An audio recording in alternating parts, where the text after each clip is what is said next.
ఆలోచిస్తున్నావే? తిను. పొద్దుగాల మన సరస్వతి వదిన వల్ల బిడ్డొచ్చింది.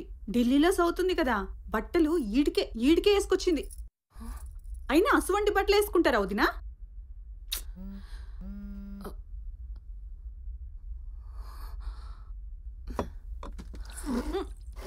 శైలు తినమ్మా.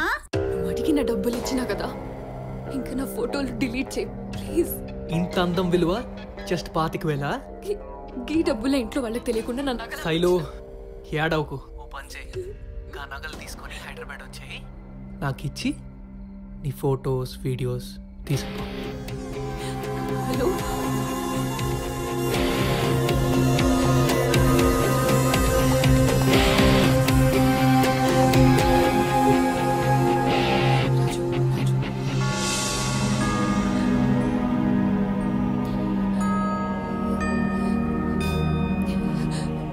రాజు ఎక్కడున్నా?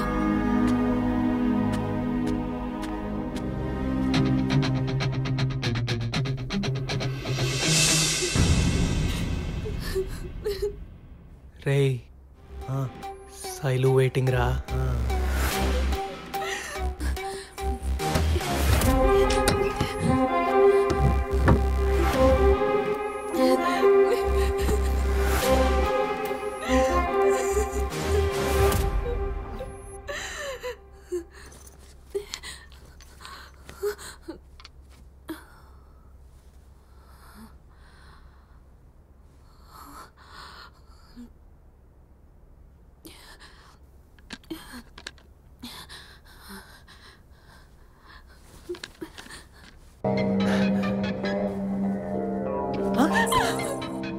ఏయ్, అరవద్దు శైలు, మూడిపోతుంది, అరవద్దు, అరవకు శైలు,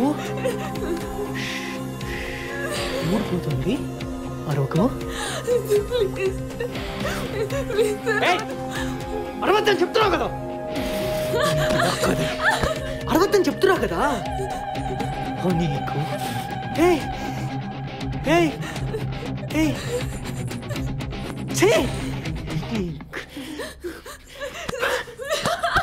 3 రోజులు ఇక్కడే ఉంటావు, 4వ రోజు ఇక్కడే ఉంటావు. 3 మొత్తం ఖరాబ్ చేసి వాసు బీరందుకో.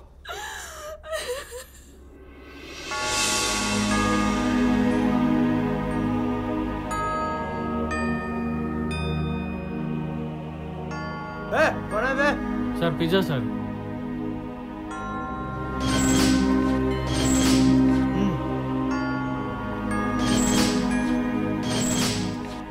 సార్ ఒక్క నిమిషం. సార్ ఈ అమ్మాయిని చూసినరా? చాలు, పిజ్జా వచ్చిందరా? పిజ్జా రావడం కాదు, దానికోసం ఆడెవడో వచ్చిండు. ఏంటి? ఆ పిజ్జా తెచ్చినాడు, దీని ఫోటో చూపించి ఈ అమ్మాయిని అక్కడ చూసామని అడిగిండు. ఎవడై ఉంటాడు? పిజ్జా సెంటర్ కాల్ చేస్తే మొత్తం డీటెయిల్స్ ఆడే చెప్తాడు. డౌట్ వస్తుంది. ఏయ్, ఎవడే ఆడు? పిజ్జా తెచ్చి నీ ఫోటో చూపించి నీ గురించి అడిగాడంట. ఇక్కడి నుంచి పని అవ్వందే నువ్వు వెళ్ళేది లేదు. పడుకో.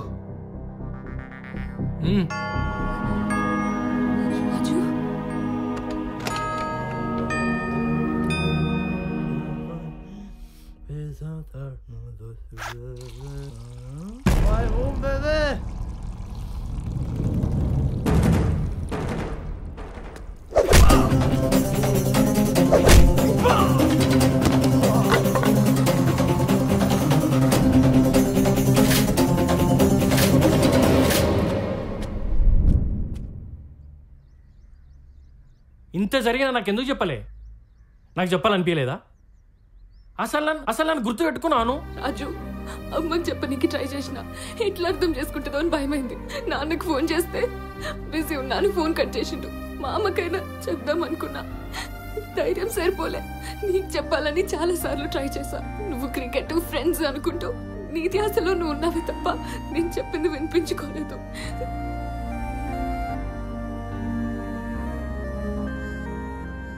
ఇంతకన్నా ఒక ఆడపిల్లను ఏం చేయగలుగుతా రాజు? గల్ల పట్టుకుని అడగాల్సింది నా మాట వినురా అని. వినటోని కదా. 3 రోజులే పిచ్చోళ్ళ లెక్క తిరిగిన గల్లి గల్లి. ఎంత పెద్ద తప్పు చేసినావో తెలుసా? ఊరంతా మనల్ని పారిపోయినాం అనుకుంటున్నారే. ఊరికి పోతే ఉట్టికేస్తారా మనల్ని. సారీ రాజు.